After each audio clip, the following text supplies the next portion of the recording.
All right, let me call to order this meeting of the City of Bloomington Planning Commission for April 12th, 2021.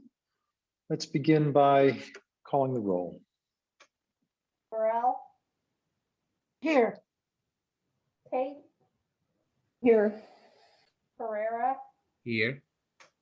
Kinsey, Here. Cochran, Here. Sandberg,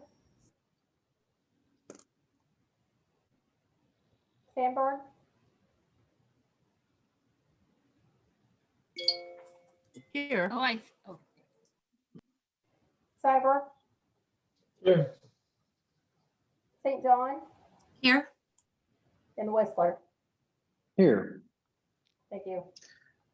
All right, so seeing that we do have a quorum, let's move on. We do not have any minutes to be approved this evening. Are there any reports, resolutions, or communications from staff?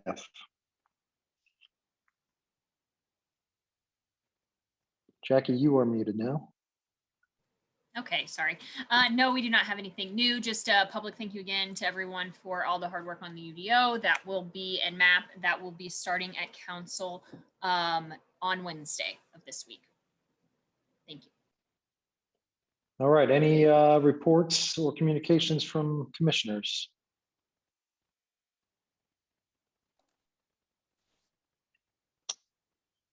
Yes, Commissioner Kinsey. Just to follow up on Jackie Scanlon's report, that to give it right back to say thank you to the staff and for everybody on the commission for their dedication and hard work. And staff, I realize what a tremendous outlay of energy and effort this has been as well. So thank you for all of your work on the recent UDO effort, and also to the public. I think it's really important to acknowledge the public's involvement and all that, and that they'll get to do it again with City Council. So thanks, everybody.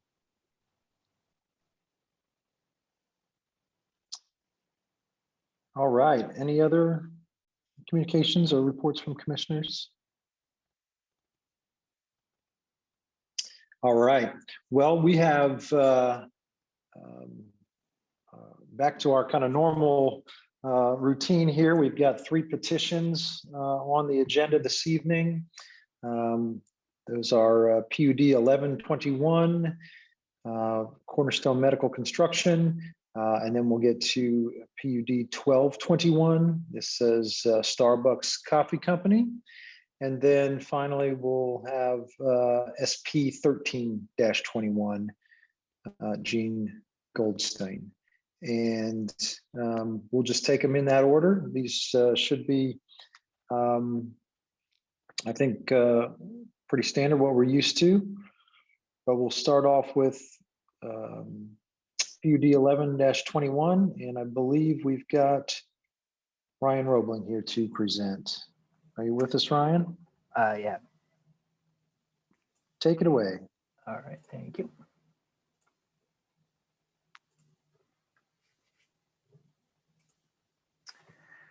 All right, this petition is for the property located on South Liberty Drive. It is roughly north, 1 parcel north east of the Liberty Drive and State Road 45 intersection. The property is currently undeveloped. Sorry, this property is currently developed with a medical clinic use. The comprehensive plan has identified the property as an employment center. The properties to the north, south, east are all developed with medical clinics as well. The property to the west is vacant and is also State Road 35 and Interstate 69. The petitioner is proposing to construct a roughly 7,000 square foot addition to the roughly 13,800 square foot structure that's currently on site. The site's currently developed with 77 parking spaces. That is not proposed to change. The proposed addition will expand the existing use and bring the total square footage of the structure to roughly 21,000 square feet. Because the proposed petition is in a PUD, the PUD district ordinance applies. for standards not covered within the PUD, the UDO's mixed-use employment district will apply. The proposed addition will meet UDO setback standards in relation to State Road 37 that requires it to be 75 feet from State Road 37, and then 10 feet from the side property line, which is the southern property line here. That's from the ME district. The front parking setback is 60 feet from State Road 37. Again, there's no proposed changes to the parking. The proposed addition will catch back up here. The proposed addition will cover 32% of the lot. The ME district, which would be the overarching rule here, would only require to be or have a maximum coverage percentage of 70%. There is a tree and forest or closed canopy wooded area, which tree and forest preservation portion of the UDO will require protection during construction. That has been added as a condition of approval. The current entrances are on West Coda Drive and South McIntyre. They're not proposed to be modified with this petition. The pedestrian facilities along West Coda and South McIntyre shall be brought into compliance with UDO standards. There's a specific section here that is being called out, which is not even a sidewalk now, it's just some stepping stones. The site was developed, again, 77 vehicle parking spaces. The UDO would allow for a maximum of 68 parking spaces based on the 3.3 spaces per 1,000 square foot gross floor area allowance for medical uses. The current structure was approved under the final plan with the expectation that 2 additions would be added to the current building. So the parking was approved based on those 2 expected additions. This is the first of potentially 2 additions. The PUD has architectural standards that require that street frontages of any proposed building on the site not feature a plain wall, whether concrete block or steel, and have an architecturally pleasing design. The north elevation is proposed to contain limestone masonry veneer, 5 windows, aluminum windows, and pre-finished metal parapet. So final plans have to be reviewed under the general compliance chapter of Chapter 6 of the UDO, including compliance with this UDO. The petition complies with the standards of both the PUD district ordinance and the UDO standards. When the PUD did not have specified standards, the UDO's ME district was utilized to review the site for compliance with the UDO. That compliance with other regulations was met. The proposed use and development is expected to comply with any other city regulations, standards, requirements, or plans at the federal and state level as well. Compliance with utility service and improvement standards. The proposed use and development are expected to comply with federal, state, county, and service district regulatory authority standards. The current development has previously established municipal sewer and water hookups. And then compliance with prior approvals. The property was approved with PUD 98, which is Southern Indiana Medical Park, and shall be consistent with the terms and conditions of the PUD or relevant amendments to that PUD. In conclusion, the petition proposes to construct a 6,975 square foot addition to the current Southern Indiana Surgery Center. The petition meets the development standards of the PUD 98's district ordinance and the UDO with the following exceptions. Compliant bicycle parking designs haven't been shown, compliant landscaping plan hasn't been shown, and a compliant photometric plan was not shown. Condition of approval has been added for all of those. So with that, the Planning and Transportation Department recommends that the Plan Commission adopt the proposed findings for PUD 1121 with the following conditions. 1, the petitioner provides location and details for the required bicycle parking spaces. Landscaping plan for the entire site that shall meet the PUD and UDO requirements must be submitted prior to the issuance of a grading permit. And the petitioner will provide a compliant photometric plan before the issuance of a grading permit. That's all I have for this one.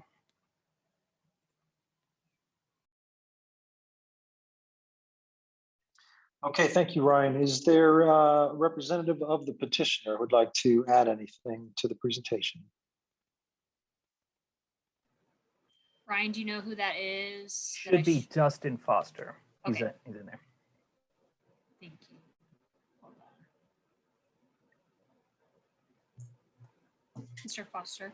Yeah, you can go ahead. Good evening, everyone. My name is Dustin Foster with American Construction Point. I am here to represent this project.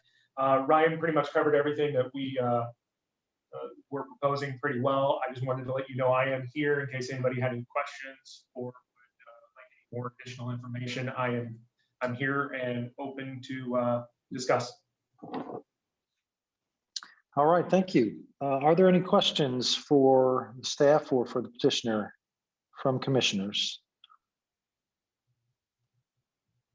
I think I saw Commissioner Kate first.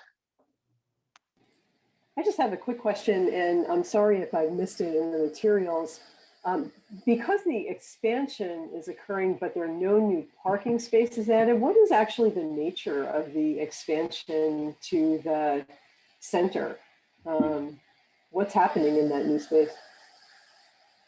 They will be expanding their current operations. I believe it's 2 new space. The original parking was actually put in with the intent of expansion. So there was additional parking installed in the original construction to accommodate the future expansions. Oh, okay, great. Thank you. Commissioner Kinsey. My question is about the requirement for the photometric plan. And I wonder if someone can explain to me, staff or petitioner, what that is and what it protects, or what is it designed to do? Sure. So a photometric plan is, it discusses the compliance of the lighting on the site. It's a requirement of part of every site design. It's often not provided at the grading, excuse me, at the planning commission level. I just wanted to spell it out as special because it is required. Yeah, so it's just shows that light won't trespass onto adjacent properties and won't be out of compliance with the UDO. And Ryan, just to be clear, the idea is that the light that is permissible is both for safety purposes and then also to make sure that we're not encroaching on other properties, or I don't know if it's a light pollution issue as well, but to make sure that it's appropriate but not over lit. Exactly. Yes, Okay. exactly. Yeah. So it covers a lot of different things, safety being one, light pollution, obviously another. So yeah, there's a lot of things that are covered within it, but essentially it's to make sure that the light doesn't trespass beyond the boundaries with that, with the exceptions. Yeah, I'm asking mostly because I know we've talked about light in other cases, but petitions, but I don't remember ever seeing a photometric plan specified, or at least in recent time, I haven't seen it. So I'm glad to see that as part of this plan. Thanks. Commissioner Burrell. Ryan, just a question about the preserve. So there's an area that you showed that is going to be preserved, and you said that steps will need to be taken to preserve this. What do you mean? Just erosion barrier, or I mean, what are you talking about? Sure. Yeah. So there's a couple different things that can be done in the UDO. One is to specify that area is protected during the grading permit process again. But yes, there will be a protective barrier required 3 feet from the drip line of the closest tree. So some sort of fencing will be provided during construction.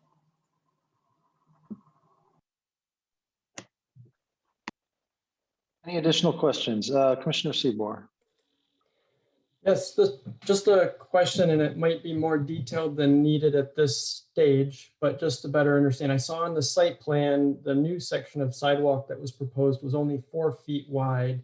And it's my understanding the minimum width is 6 feet. And just curious if that would be something that would be addressed at a later review stage, or if that's something that we need to be discussing as the Planning Commission.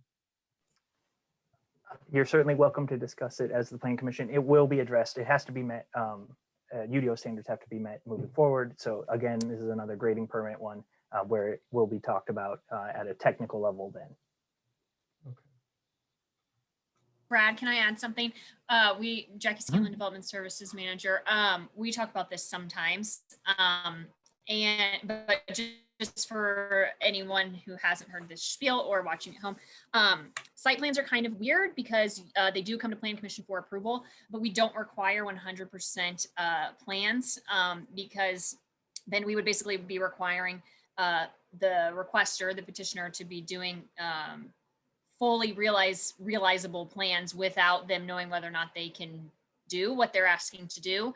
And so we kind of have to walk this line of bringing enough information to you so that you can see what they're planning to do without spending their money and our staff time on reviewing, fully detailed reviewing and having them make changes to technical requirements. So some things, it is always good to bring them up here for the record for those of you who do notice or have questions, like Andrew's question about the 4-foot sidewalk, but we will require that those things meet the UDO at the grading permit stage.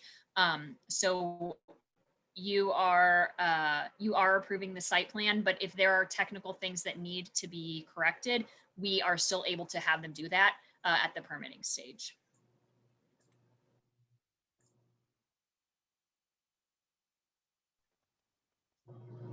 All right, additional questions from commissioners?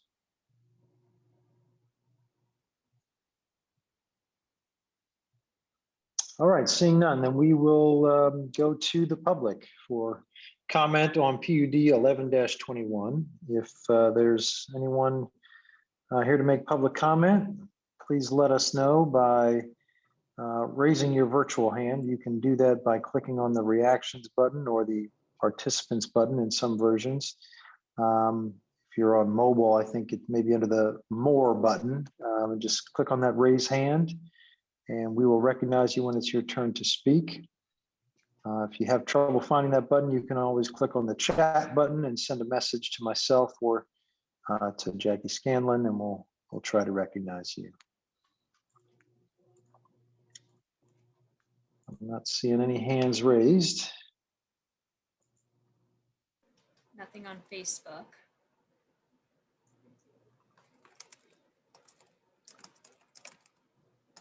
All right, last call for public comment on PUD 11-21. All right, so now we're back to the commission then for any final comment or a motion. I want a motion. Go ahead, Commissioner St. John. I would motion approval of PUD-11-21 with the 3 conditions as listed in the packet. Second.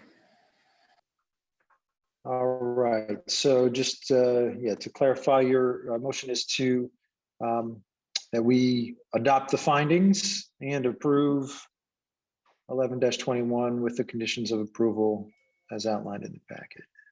That's correct. Said much more formally than I just did. Thank you. All right, and there's a second. Is that Commissioner Kate? Yes, thanks. All right. All right, any final discussion, final comments before we call the roll? Okay, I believe Darla is going to call the roll then on the motion. Burrell? Yes. Kate, Yes. Pereira, Yes. Kinsey, Yes. Cochran, Yes. Sandberg, Yes. Cyber, Yes. St. John, Yes. and Whistler. Yes. Thank you. All right, thank you. We will move on now to PUD 12-21. This is petitioner is a Starbucks Coffee Company. Location is South Liberty Drive And I believe Ryan is going to present this one as well. Yeah, hang on one second.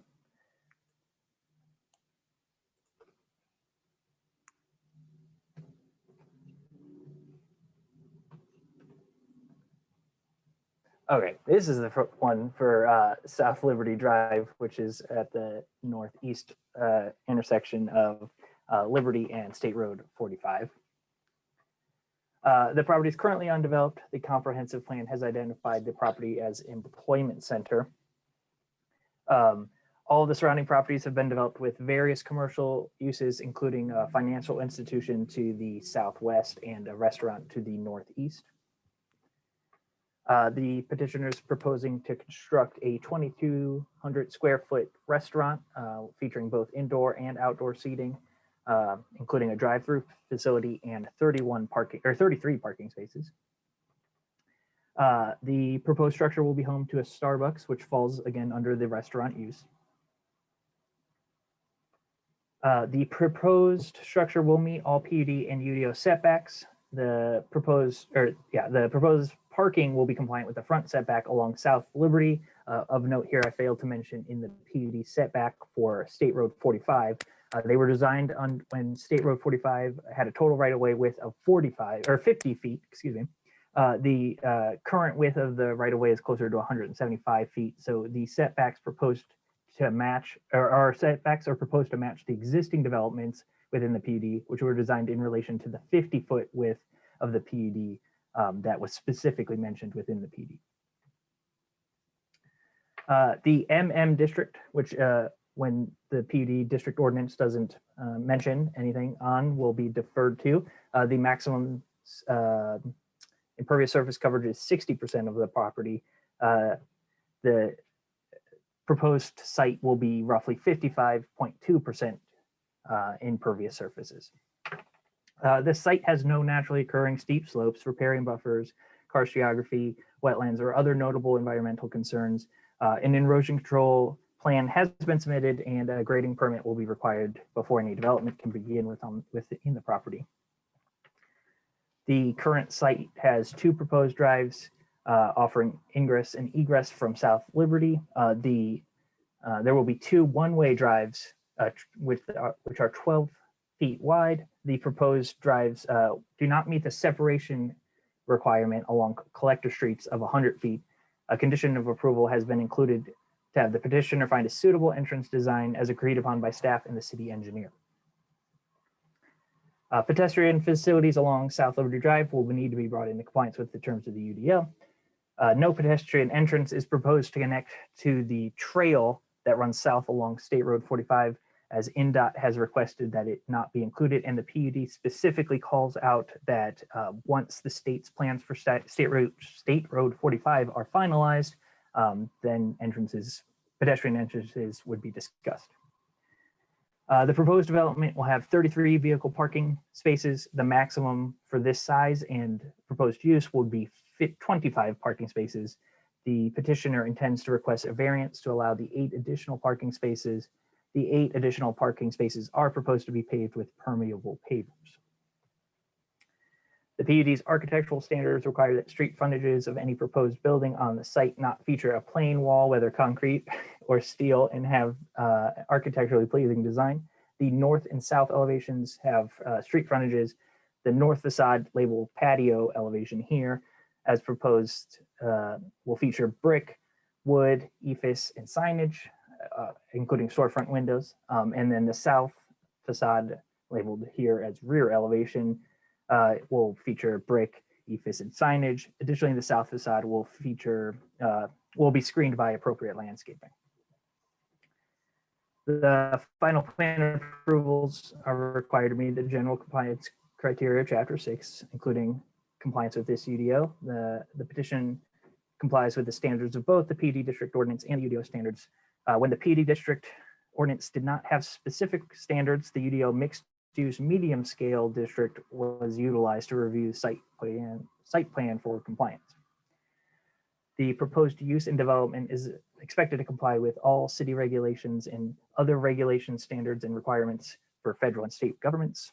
The proposed use and development is expected to comply with federal, state, county, and city services and other regulatory authority standards.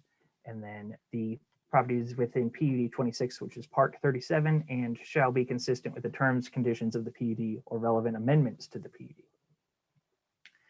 So again, in conclusion, this petition proposes to construct a 2,200 square foot restaurant in Park 37 PUD. The petition meets for PUD 26's district ordinance and the Unified Development Ordinance with the following exceptions. Conditions of approval have been proposed to address each of these deficiencies. The site plan contains 33 parking spaces, which is over the UDO maximum of 25 spaces, which would be allowed. Site plan does not include the required number and type of landscaping bump out, islands, or end caps. Compliant and suitable entrances are required. Compliant landscape plan is required, and a compliant photometric plan is required. So with that, the Planning and Transportation Department recommends the Planning Commission adopt the proposed findings and approve PUD 1221 with the following conditions. Approval is contingent upon approval of the parking variance by the BZA, approval contingent upon approval of the landscape variance by the Board of Zoning Appeals. The petitioner will work with staff and the city engineer to find a suitable entrance onto the site, provide a site plan with required bicycle parking spaces, provide landscape plan which meets the remaining landscape requirements, and to provide a compliant photometric plan. And that's all I have for this one. Okay, thank you, Ryan. Is there a representative of the petitioner who would like to add anything? Who's that going to be? Ryan Kamens? Let's just see. There is, yes, there's the Kamens and then Mike Timko.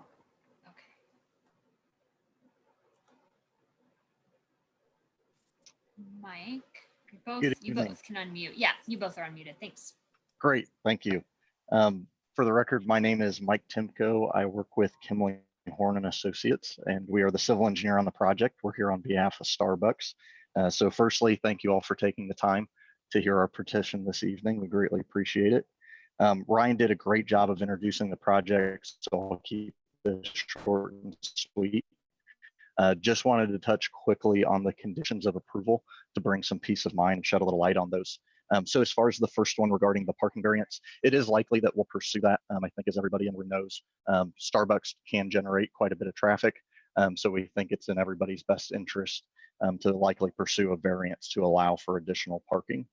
In regards to the landscaping variance, we're going to do everything we can to not have to pursue a variance for that. We want to be able to meet the code as it's written. So that'll be our intent.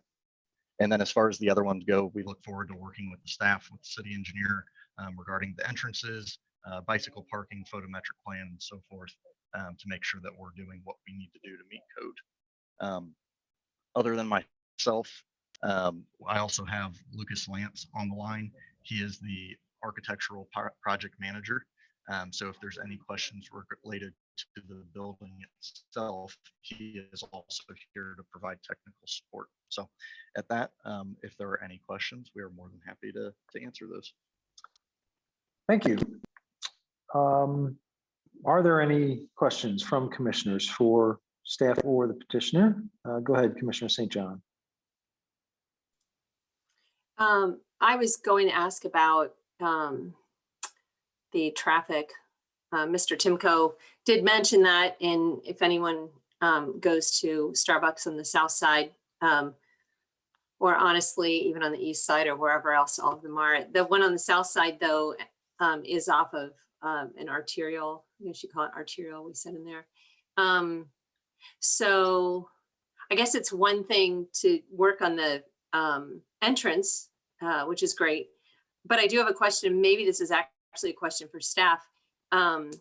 It seems like a lot of the traffic that spills out onto the street at places like a Starbucks especially is drive-through traffic. So there are people not wanting to go in, but they're in a drive-through lane. Are we in a position on the drawing that shows the two arrows on the one side of the building as 2 lanes of traffic? Is there a way to like require that Starbucks say put a line between those 2 lanes so that they actually are 2 lanes, and address then more traffic being able to come in off the street onto their property where they show 2 lanes of traffic, which would be on the maybe the south side of the building. I don't know. Is that in our purview or? Ryan, can you put the site plan back up? Please.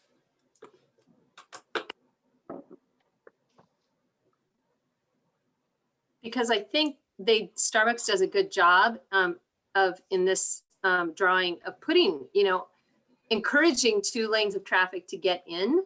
But then of course, drivers turn that 2 lane into 1 lane, which is why everything always backs up onto the street. So are we allowed to require that they paint a line down the middle that is like drive-through lane and the lane to actually get around the building if you're trying to get into parking spaces and get off the road?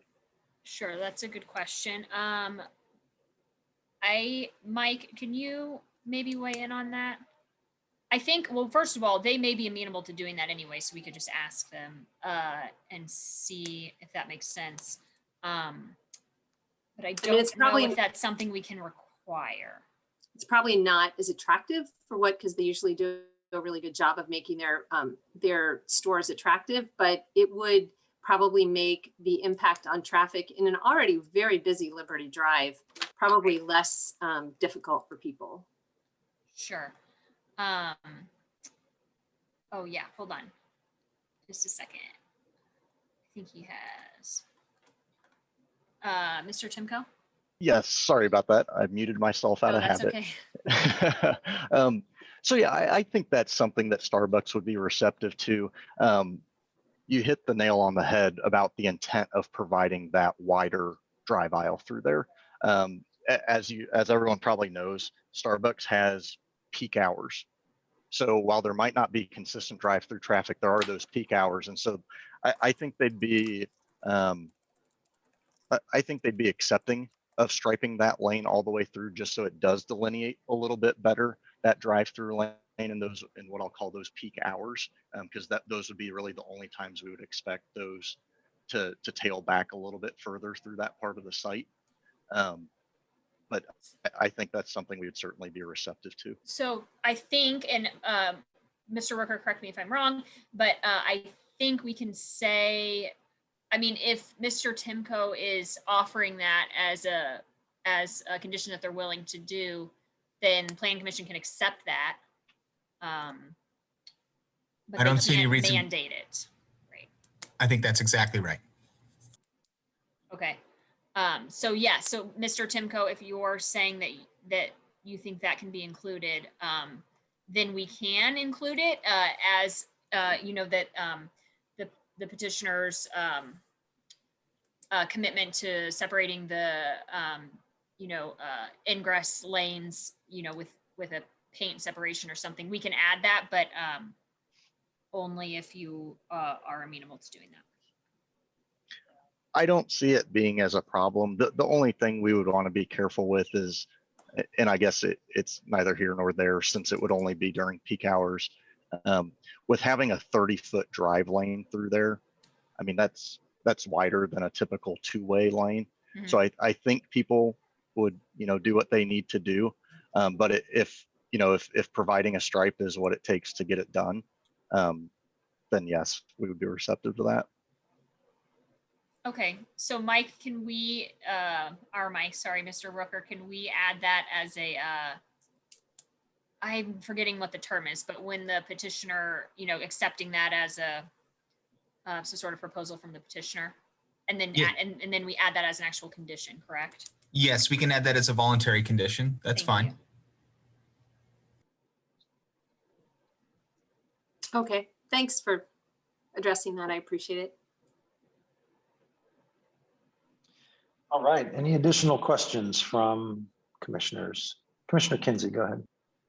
Yep, thank you. I have the same concern about the drive. I think that's a really important condition to address, particularly given what I've witnessed on near Bloomington South High School. It's a real problem when traffic gets stacked up and blocks the Walnut and spills out. I mean, essentially it's a inadequate stacking, or perhaps it's that people don't know what to do. I think providing more advice or signage or striping to help people understand what they need to do in order to access or drive around is really important. But it sounds like that's going to be taken care of, so I'm happy about that. But I had two other questions. One is about staff. Ryan, your comment about when State Road 45 pedestrian decisions are made, when will that happen? Or do you have any idea when that's expected to happen? As far as we're concerned, it has happened because they finished the addition to the trail there, and I hope it's included in the packet. There's Mr. Timko reached out to INDOT and they responded that they were not interested in a pedestrian connection. So we assumed that meant that they're done, and that would meet the UD or the PUD's requirement to address it at the time of final approval. Okay, so technically the state has decided not to do anything. Correct. Okay. But when the PUD started, the road was so much smaller than it is now that the department knew at the time that it would be being improved at some time in the future. So they pushed some things out related to that connection. So the road has been improved. And then when we contacted them to say, hey, we'd like to do a connection, they don't want to do that. Okay. Is that something that then the city would be expected to do or to entertain? Would that be a next step, or is this just not an issue? Ryan, correct me if I'm wrong because I was halfway, but if we're talking about the pedestrian connection to the right of way, then there's nothing we can do about it because it belongs to them. It's the state right of way. We don't have right of way there. Okay. All right. Okay. And then I have a composting environmental squirrely question for the Starbucks representatives. I wondered about Starbucks' tradition of grounds for gardens, and if there is any kind of really forward thinking on how the coffee grounds would actually be used on the site, or if there's plenty of reception for the ground coffee that is traditionally put out for gardeners. A very specific composty kind of question here. So unfortunately, I might not have a straight answer for you. I can't speak too much to how Starbucks operates, unfortunately, but I'm more than happy to pass that idea along. I don't think it's any secret that Starbucks in general likes to get involved with their communities, likes to be a partner. So I would be more than happy, and I would say if there's an existing program already involved, I'm more than happy to pass that information along to them, or I can simply take the concept, the idea, and provide feedback based on what they typically do in areas. It's just an interesting kind of idea, given the fact that Starbucks traditionally does offer grounds for gardens, but the other way to handle coffee grounds, because they don't attract vermin and they actually repel insects and do all sorts of other positive things, that they actually be used on site, and that there's a way to compost on site. To me, that would be part of green practices as well, that the coffee grounds were not making their way into, disposal, that there was a commitment to compost on site, or to make sure that any sort of composting was done locally. That to me would be a very appropriate issue for Starbucks. Okay, no, yeah, absolutely. That's a great point. I appreciate that. And then I had one, no, I think I'm okay now. Yep, thank you. Commissioner Sadler. I've got a question, I think, for the petitioner. I know one of the conditions of the reports and recommendation deals with looking at the driveways and the spacing and things like that. But I'm just curious to hear if you looked at other design options besides the two separate driveways, or just what was your process that led to the current access proposal? Sure, that's a great question. And so actually, to be honest, I think when we started this process, we actually had two-way entries on there, to which naturally, given how tight everything is, that was kind of pushed aside and said, let's take the one-way entry, one-way exit approach. And the biggest advantage of doing that is what comes down to sight triangles for drivers in the area, because it's less opportunity for other cars to block the vision of other drivers at nearby entries.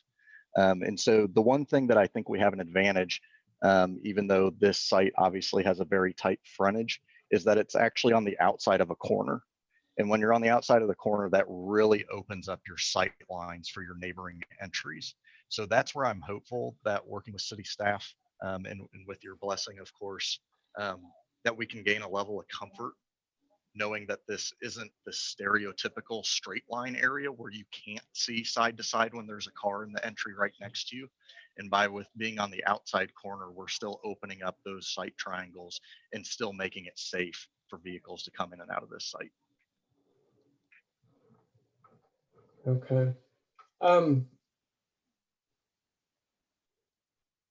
I guess you said there was a previous iteration that had two separate two-way access points, and now it's to this. Was there ever a single access point considered? I actually, sorry to interrupt, I actually have a drawing of that to preempt Mike's answer here. I saw one of the early ones, so I have that. I'm showing it now.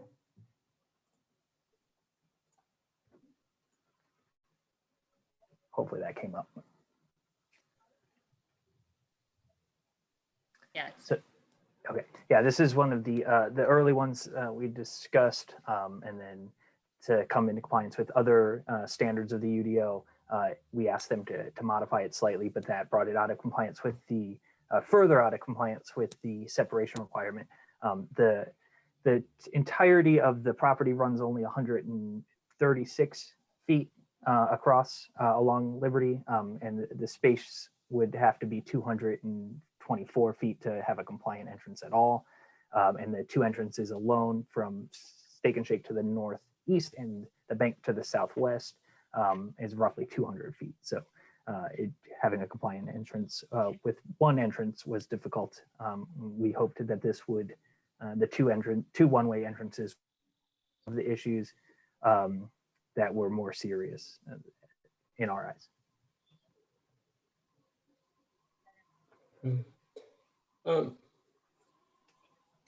I guess I'm just sticking to questions right now. Another just basic question for me is what our minimum queue storage is. I think we've heard a lot of concerns about, the drive-through backing up. What does the code technically require as a minimum? For this use, it would be 3 parking spaces, 3 stacked parking spaces. Oh, wow. Okay.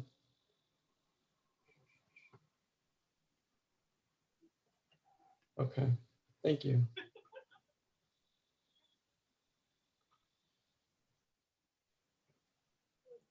That all, Andrew?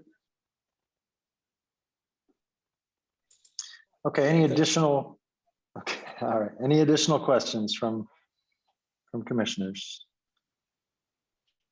I've got one. Oh, go ahead, Flavia, go ahead. It's obviously the concern is traffic as well.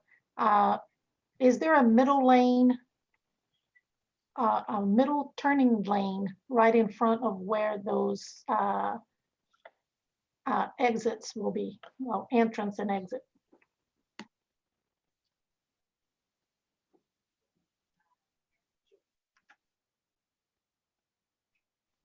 You're speaking along Liberty Drive, correct? The frontage road.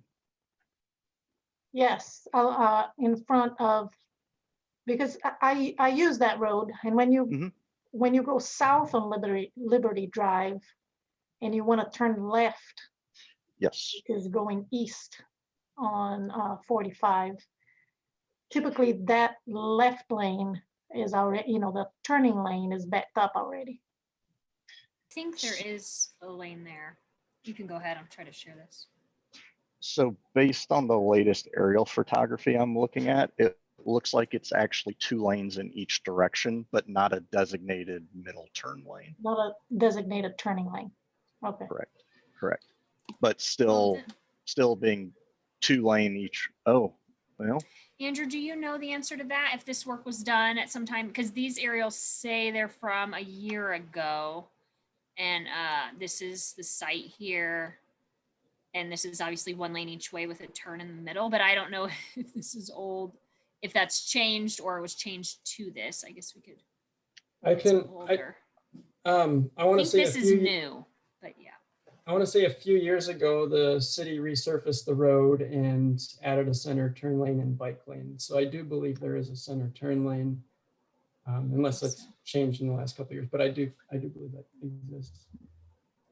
and that's my apologies. But now that I've clicked another button, you're absolutely right. It appears that that's the latest is with the center turn lane. Which that will be very helpful. Absolutely. People exiting if they're trying to go south. Thank you. Thank you.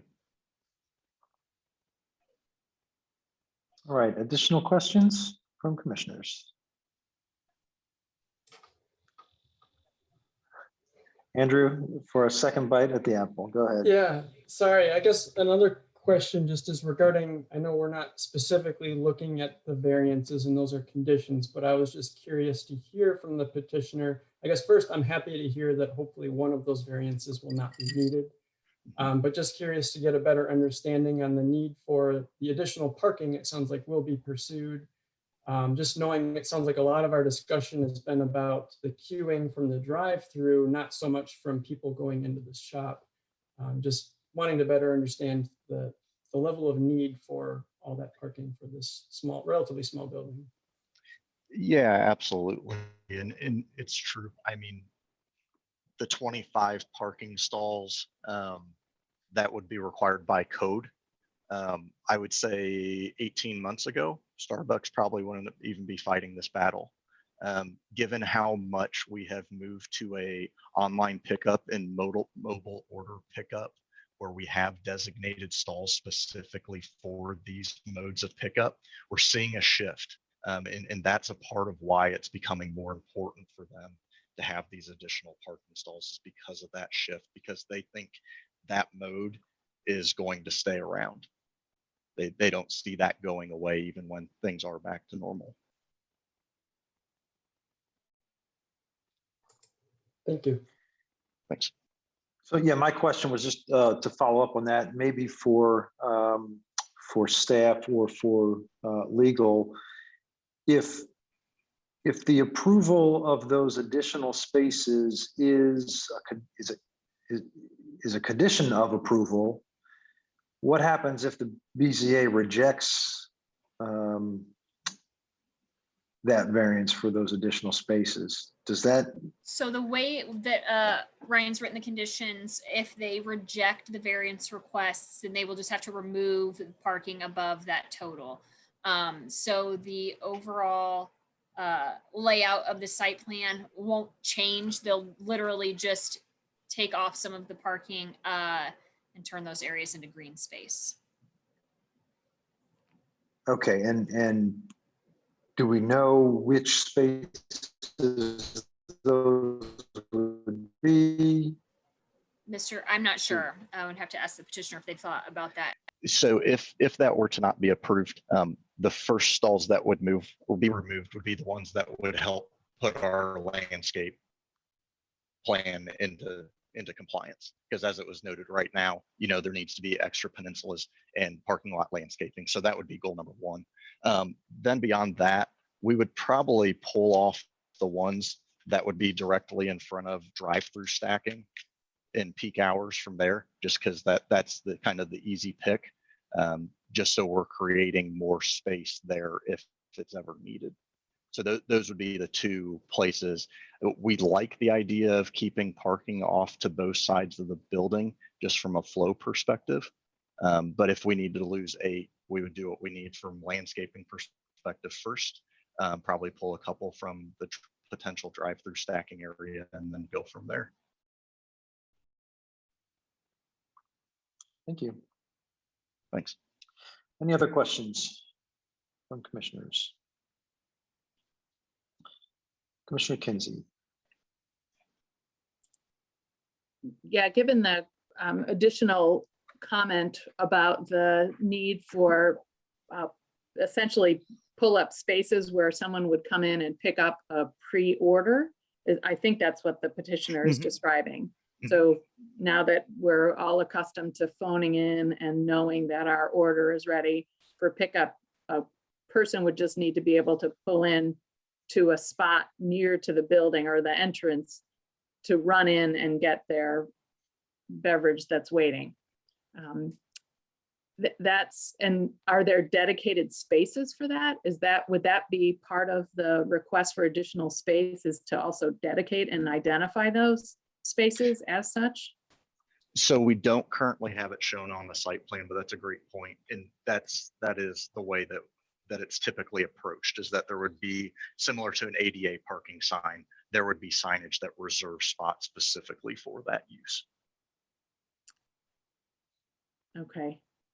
Yeah, I think, as we make, as we rationalize the need for additional parking, I think identifying it not as just parking, and identifying it as serving a different need is important. And to me, that also makes sense in terms of alleviating some of the real stacking concerns that that both Commissioner St. John and I have raised here, that that it is a concern when traffic spills out onto the roadway.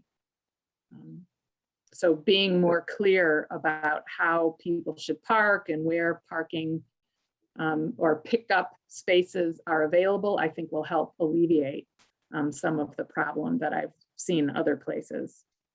Absolutely, that's a great point. The other thing I'll add that is relatively new within the last couple of years. Starbucks hears municipalities when they share their concerns about drive-through stacking. Most of the Starbucks that are currently in operation don't meet Starbucks' latest standards. They did extensive research about the ideal distancing for their menu boards, basically optimizing their drive-through system.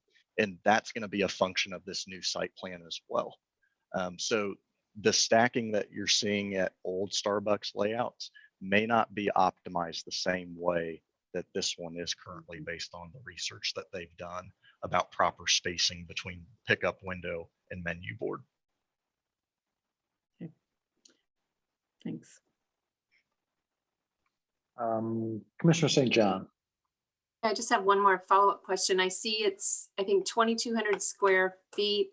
So is this a go in and sit down kind of Starbucks, or like, will there be much seating inside?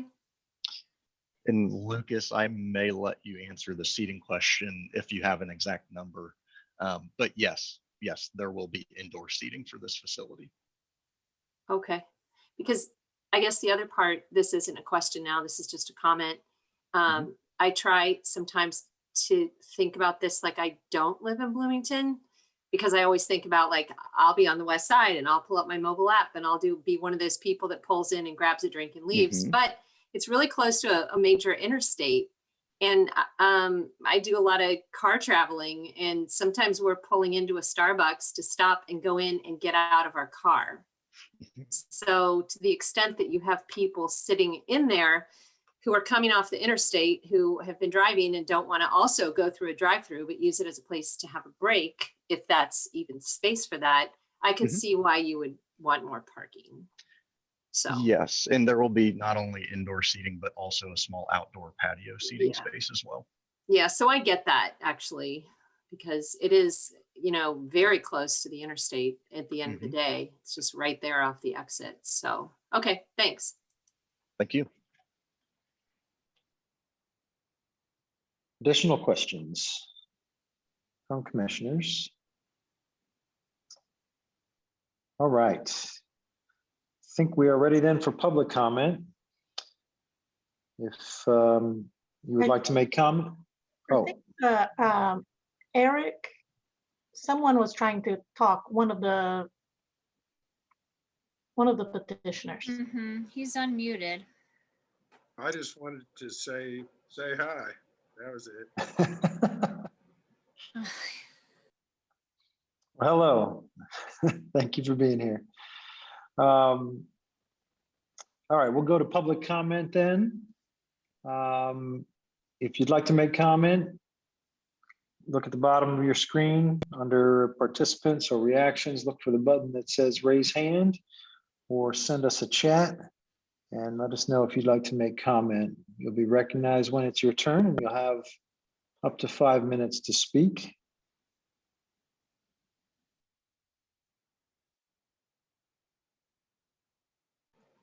I'm not seeing any raised hands at the moment. No chats and nothing on Facebook. Okay, last call for public comment.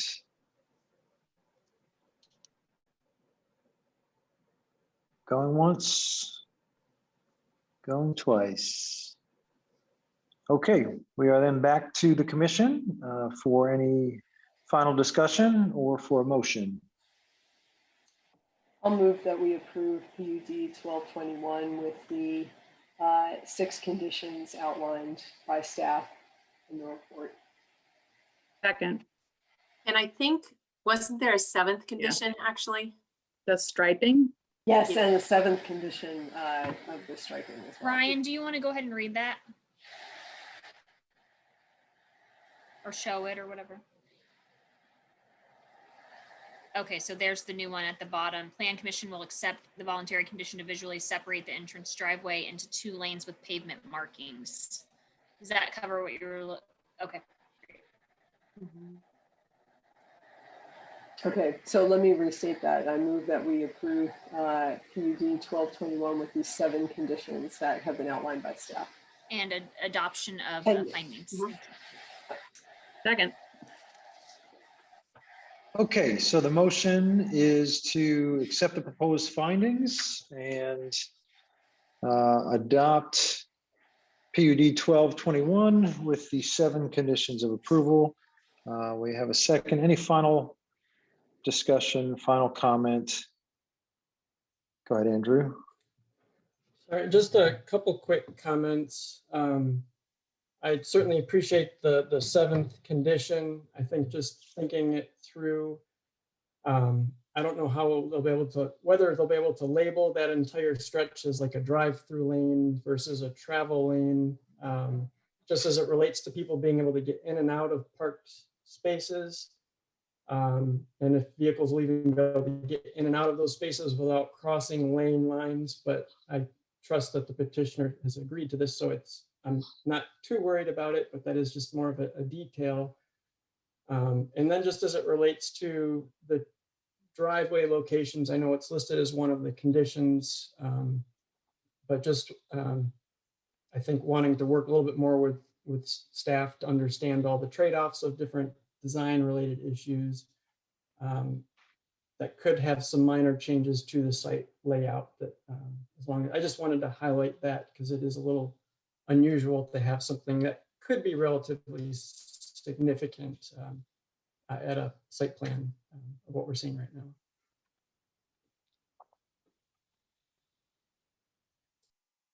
Any other final comments?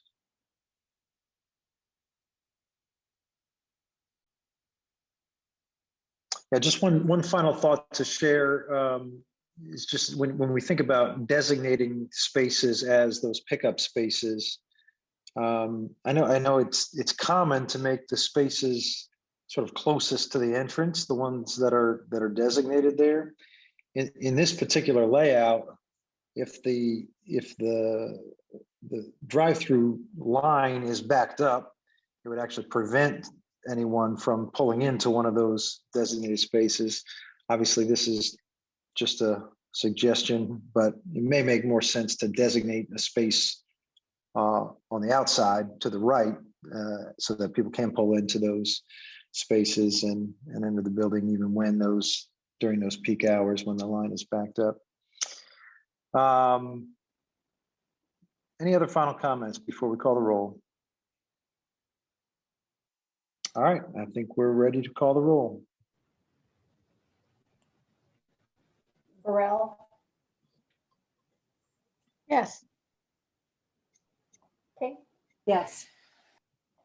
Pereira,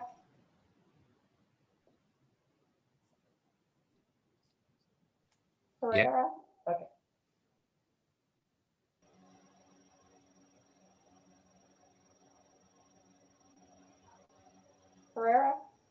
say anything? Yeah, he said yes. Yes. Oh, okay, didn't catch it. Kinsey, Yes. thank you. Cockrum, Yes. Sandberg, Yes. Cyber, Yes. St. John, Yes. Whistler. Yes. Thank you. All right, so that motion passes. We have one final petition on our agenda this evening. This is SP-13-21. This is a site plan review of change in use from hotel to an 85-unit multifamily apartment building.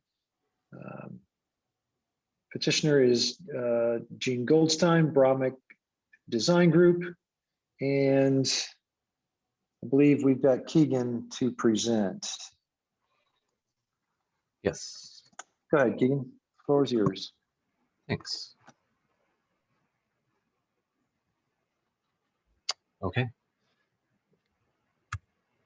So this is for the property located at 1722 North Walnut, just near the intersection of Walnut and Old State Road 37.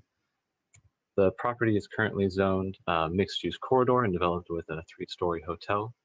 The property to the north is zoned as a PUD and currently being developed with multifamily dwellings. The property to the east is zoned residential high density and developed with multifamily dwellings. And the property to the west is the Miller Showers Park, and immediately to the south is a restaurant.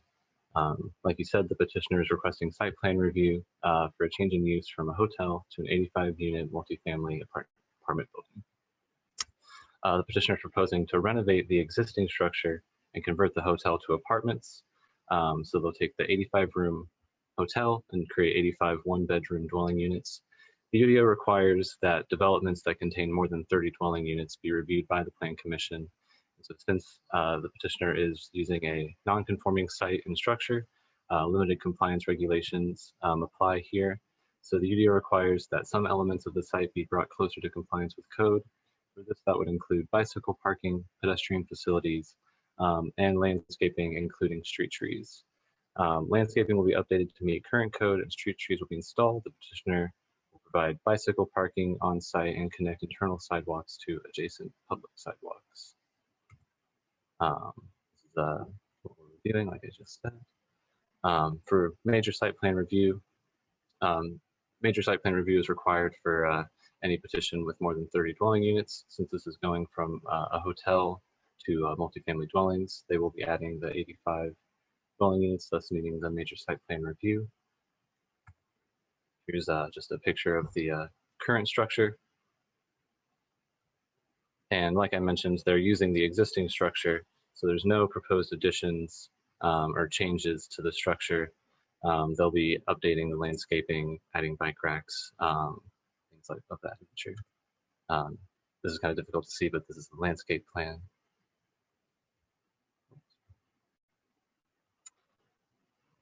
So residential uses are required to provide bicycle parking spaces at 10% of the provided vehicle parking, or 1 space per 5 bedrooms, whichever is more.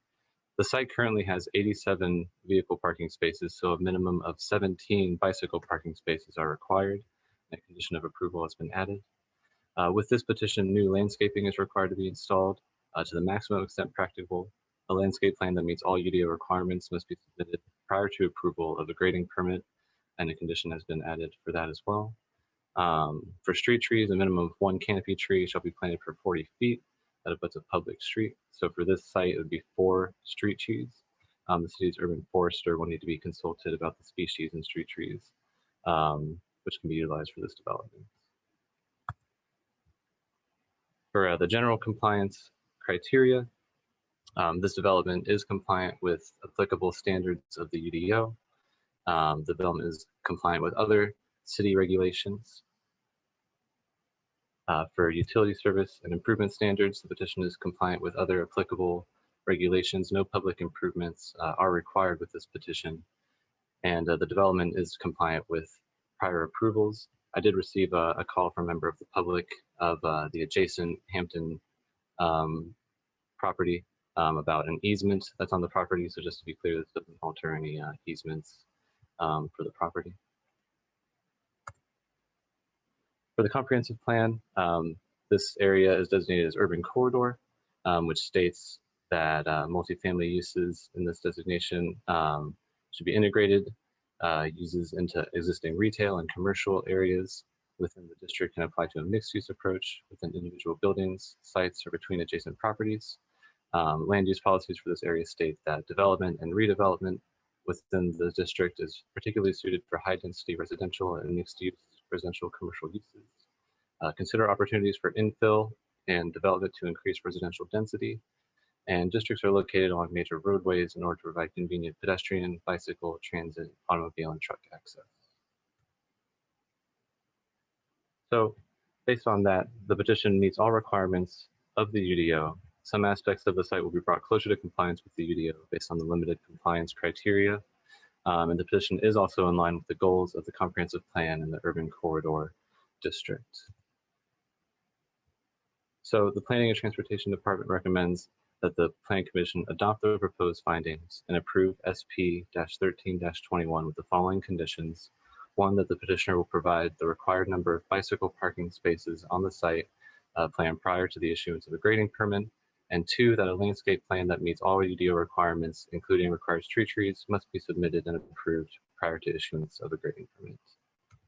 And I can answer any questions.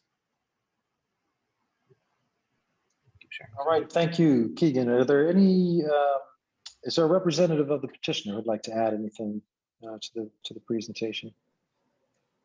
Keegan, do you know who that would be? Yes, Gene Goldstein, he's right there.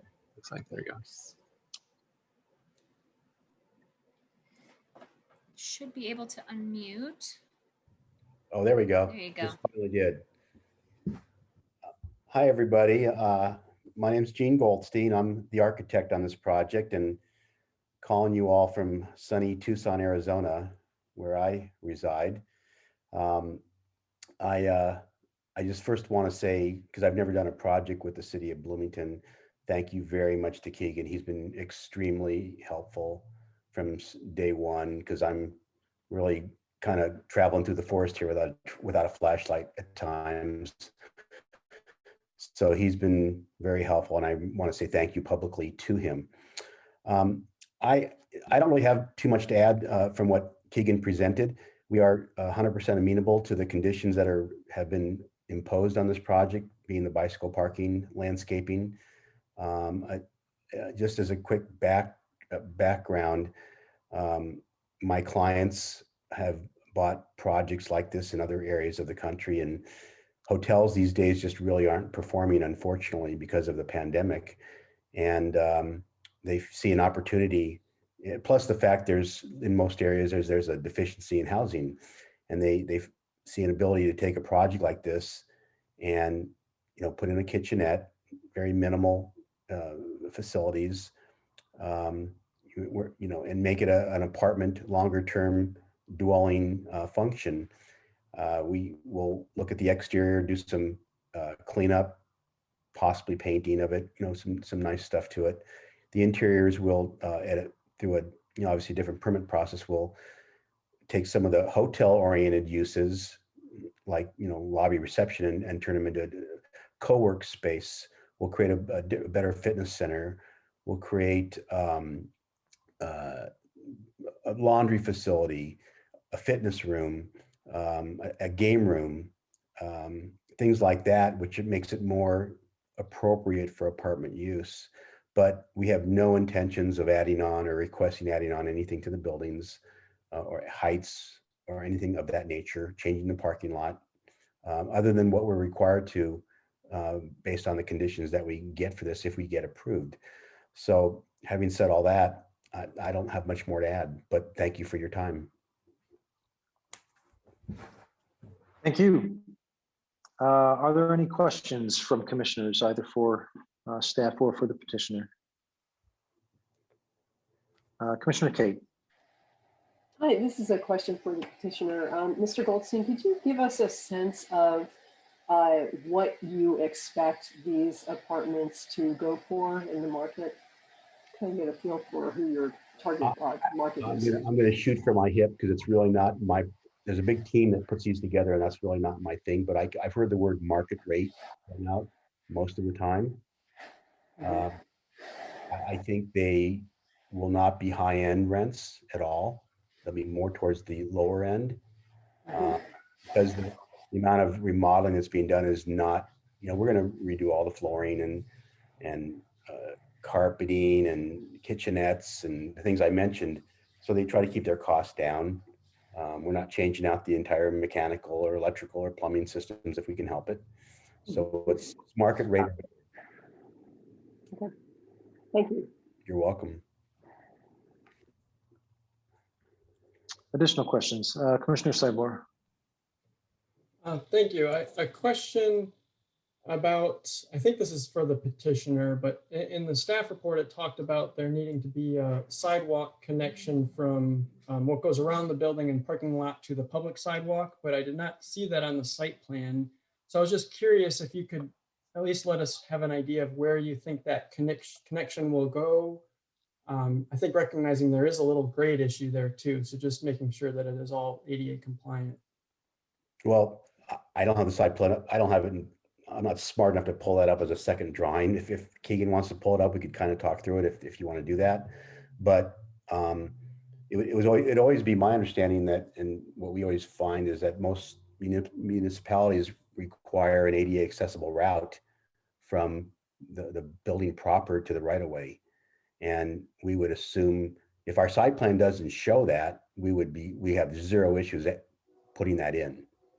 Now, having said that, I hope I don't have any grading issues to make it work, but obviously we'll have to figure out a way. But I have to be very honest with you. I don't know enough to say if Walnut is a at this point yet. Is it a bus thoroughfare? Typically, if it is, then it makes total sense to have an ADA accessible sidewalk route to it. And if that's wants to be put in as a condition, I have no issues with that.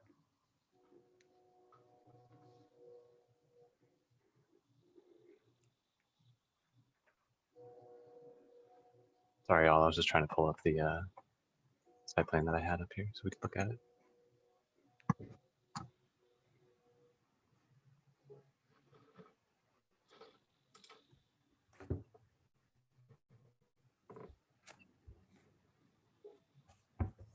Great. Well, I appreciate that Can you blow it up? response. Can you blow that up, Keegan? At the Walnut frontage, please. One sec. A little blurry, but that's okay. So yeah, you'll see there's a sidewalk along the road there, and I think it makes total sense to make a handicap depression in the sidewalk closer to the building, pedestrian stripe walkway across, another concrete ADA ramp, and then tying into the sidewalk in the right of way. Great. Thank you. That sounds, I appreciate seeing that. Thank you. Sure. I'm happy. We have to do it on every project I do. It's necessary. It's just the right thing to do. I don't. All right, Commissioner Kinsey, go ahead. Sorry, Keegan, I may need you to put the site plan up again. I want to clarify the easement that you mentioned. I remember the Hamptons property question came up on the nearby project. That's the Motel 6. I remember the petitioner, or I'm sorry, the Hampton owner coming in to ask about that on that project. So I wonder if you can clarify where that easement is on here. Sure. So I wasn't made aware of it until earlier today when they called me. But my understanding was that the easement is for emergency vehicle access. I'm assuming that it's this entrance through here is the easement. Can you blow it up some more? Sorry. Sure. No problem. Maybe enough. I don't believe it's shown on this site plan. It was probably on the plat map. Okay. Yeah, I just remember that being an issue with another, at least proximal property. So, okay, that's important to note for the folks that live in that space. All right, and then I had one other question for the petitioner, perhaps. Is there any interest? I understand, you know, the owners and your comment about wanting to do this in an economical way.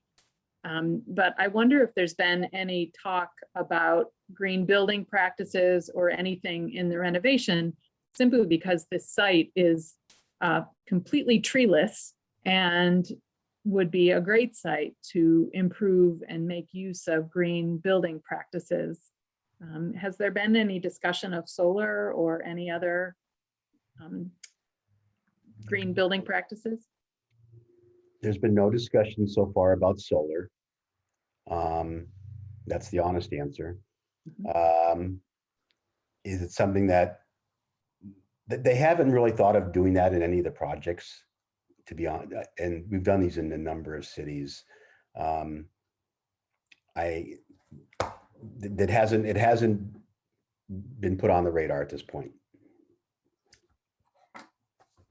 Yeah, it's disappointing to me that this isn't more of a discussion item. I understand that there's certainly gain from the idea that the property, you're making use, you're not going to be building new, you're not going to be doing a lot of demolition or wasting, you're making use of a facility that already exists, repurposing it.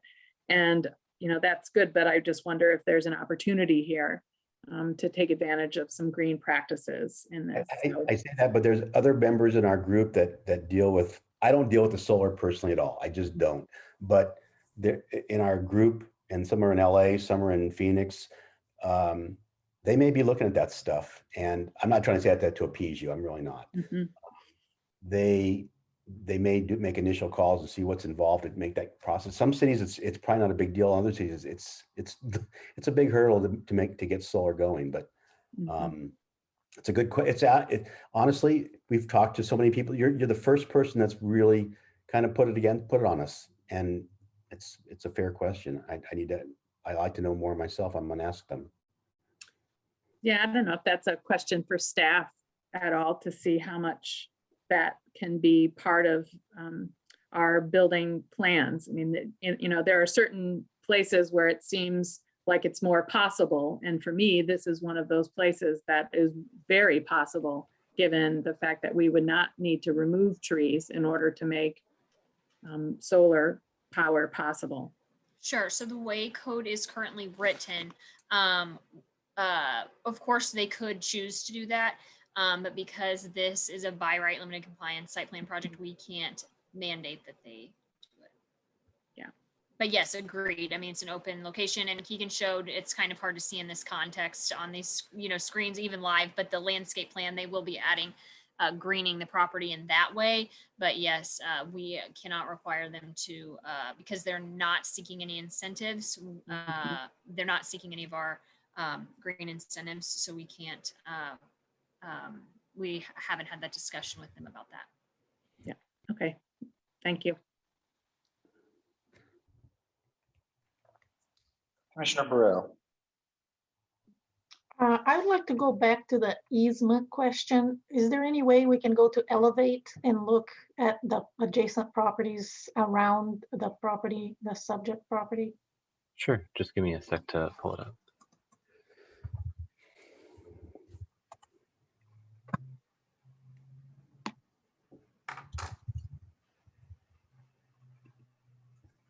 I also think there are members of the public here who will hopefully speak at public comment time, who have information or comments on that easement as well, just so you know. Okay. I'm going to share my screen now. So here's the property on Elevate, and I went ahead and pulled up the plat map from Elevate. And I do believe this is the easement that we're talking about, private drive to allow access to public through 24-foot ingress egress easement.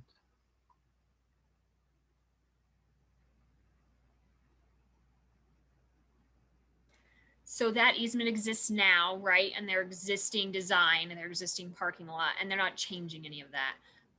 Meaning that the development that you're looking at shouldn't have a real effect on that, because they're not planning to change any of the built environment, only the actual building. And then the easement, of course, as you know, does stay active. Site plan won't change that. Yeah, you can put that on the record. We have no intentions of diminishing any type of an easement. So as I understand, looking at the map now, that the easement is the access, is the easement access for lot 2 to be able to reach North Walnut. So there's lot 1 and lot 2. So lot 2 needs that access to North Walnut. Yes, that's right. So lot 2 does also have access to Washington, to the south, okay. But that is their vehicular access to North Walnut. That's correct. Thank you. Making that bigger, it makes much more sense. So now I can see what. Yeah, well, easements go with deeds, so they can't be deleted from deeds easily. So.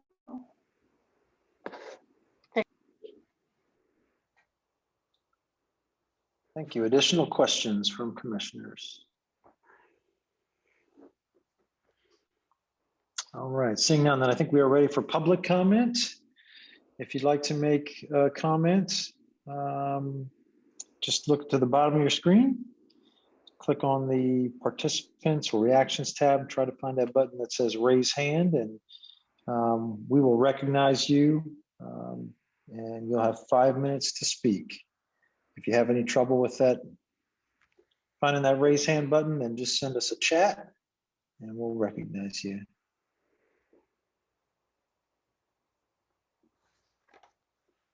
Any public comment on SP 1321? I do see you have a couple hands raised now. Ann Shedd, you can go ahead. Hi, everyone. I am not a representative of the Hamptons, but I did want to clarify for you, and I appreciate everything that's been said and recognizing the rights that we have with that easement.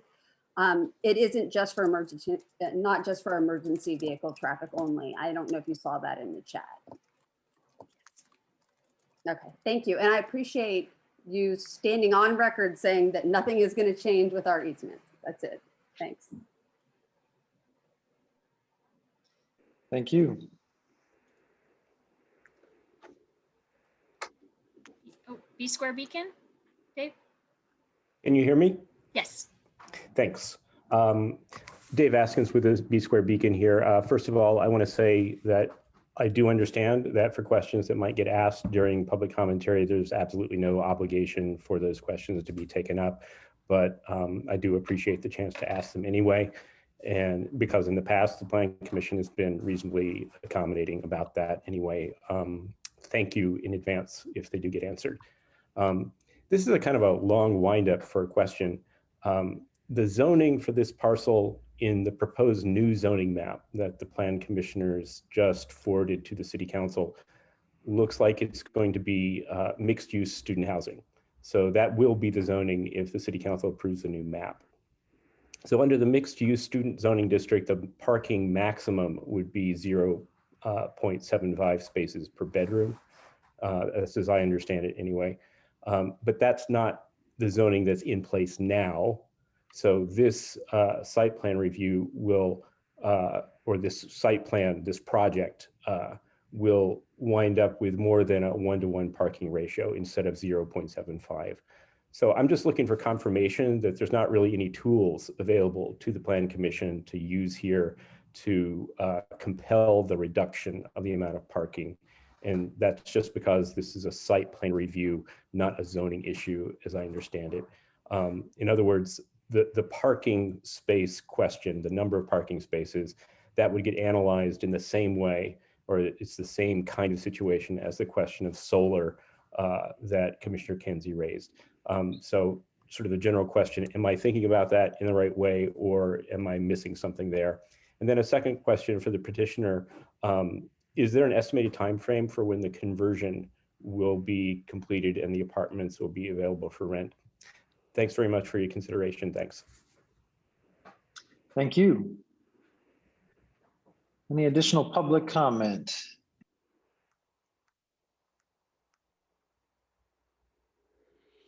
Jackie, anything on Facebook? Nope, nothing on Facebook. Okay, last call for public comment on SP 13-21. Going once, going twice.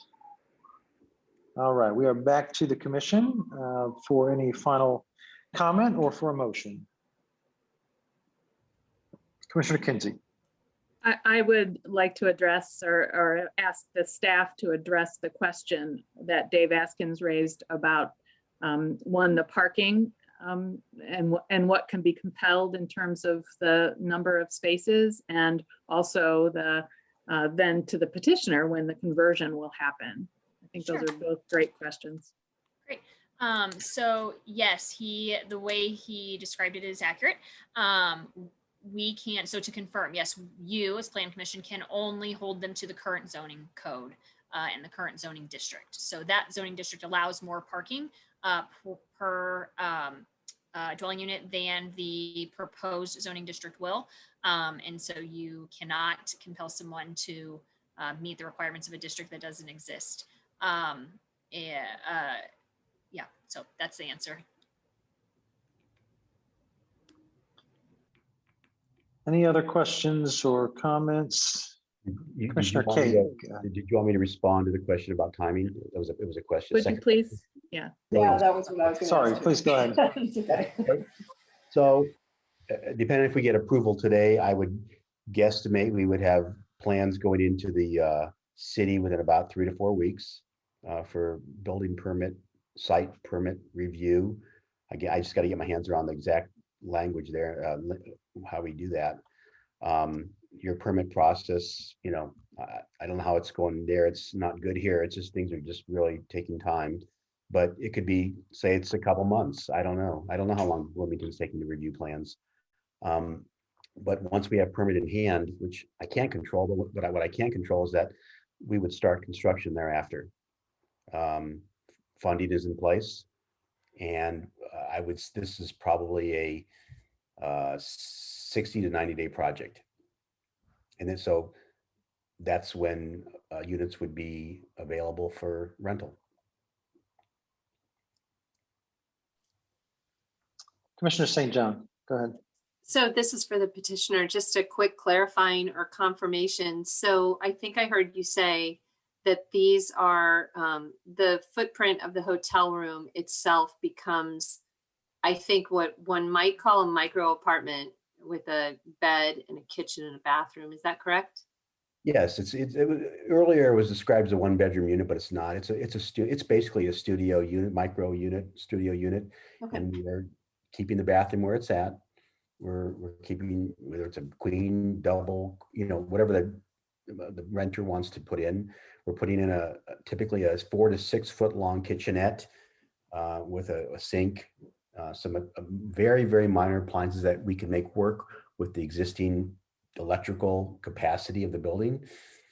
New flooring, new paint, new whatever it may be. Great. And that's what we're doing. Great. Along Thank you. Along with the common areas I mentioned before. Right. Absolutely. Thank you. You're very welcome. Okay, any additional comments or questions? Commissioner Kate. Sorry, I'm not remembering. What is the bus route situation near this property? Jackie, that might be a question for you or Keegan. Oh shoot, I'm not sure. Hold on just a second. Keegan, do you know I the believe answer? there's, was there not a whole new service added for the adjacent property as in the Motel 6 side, I believe Yeah, I sort of have but I wasn't sure if I was remembering correctly on this. Sorry, yes, that is accurate. They are adding a new service for the Motel 6 project, and part of the new services that we've gotten over the last few years are that they're public, so they would be available to anyone. And also, I believe that sorry, I'm trying to look at the route map. I believe at this location, the one north goes by. I believe one already goes by on Walnut, and then they'll have the additional one. Okay, thank you. Mm-hmm. I'm ready to make Okay. a motion. I don't know if other people have comments. Yes, go ahead. All right, I move that we adopt the proposed findings and approve SB 1321 with the 2 conditions outlined by staff. I second. All right, we have a motion and a second. Any final comment or discussion before we call the roll? Commissioner St. John, go ahead. I just have one comment. I really like this a lot. I know we talked, it's just been a really long time talking about housing at previous meetings, but affordability or not, micro apartments are another way to expand the menu of affordability for people, because they certainly rent, even at market rate, certainly offer an option that is less expensive than a full actual traditional 1-bedroom. So I'm really in favor of this. Thank you. Commissioner Kinsey. Yeah, I just want to add too that I think this is a really great repurpose of this space, and I think it falls much more in line with what is going in around it. So to introduce another housing option in this, what will become a, in this case, a student corridor, I think is really great to see. And its proximity to campus, I think, makes it a great site. And access to on a bus route is a wonderful way to make this very appealing to people who might be in transition between, this, we could see some older students, we could see some people who are looking for more smaller family, affordable or small 1-person housing. This could be a real transitional site for somebody. So I think this is a great idea, and I really appreciate the creativity of this site. I do hold out hope that perhaps the petitioner might consider some green building practices, and that this is a great place to really make use of a very sunny location. So to think a little bit more about that, but otherwise I'm really happy to see some variety come into that space. So thank you. You're well, thank you. Any additional final comment? I'll just echo some of those comments that I do think this is a great adaptive use here. I think that it will necessarily be more affordable than other types of housing. Certainly more affordable than the new construction, and it'll create a great density. I do have a slight concern that we're losing a lot of hotel rooms in an area that is sort of prime tourist area with its proximity to campus and athletic facilities and close to the downtown. And so I do have a little bit of concern about what that means for tourism if all of our tourists are pushed farther out. That being said, we don't have a tourism crisis in Bloomington. We do have a housing crisis. And so I think this is certainly the higher priority. But I think just we shouldn't ignore the trends in tourism, and we still do have a shortage of hotel rooms. We haven't maybe during the pandemic, but we will quickly, as we come out of the pandemic, still be realizing that we do have a shortage of hotel rooms as well, and this certainly doesn't help that problem, but it does help with the bigger problem of housing. So I think this is very appropriate at this time. Happy to support it. Unless there's any other comments, I think we are ready to call the roll. Burrell, Yes. Kate, Yes.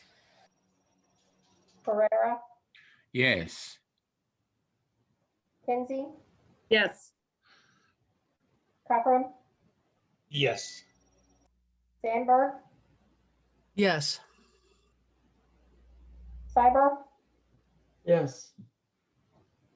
St. John, Yes. and Whistler. Yes. Thank you. All right, so the petition is approved, and that is the final petition on our agenda this evening. So I believe that concludes our business. If there's anything else from staff. That's it. All right, then we will adjourn. Thank you very all. much, everybody. I appreciate it.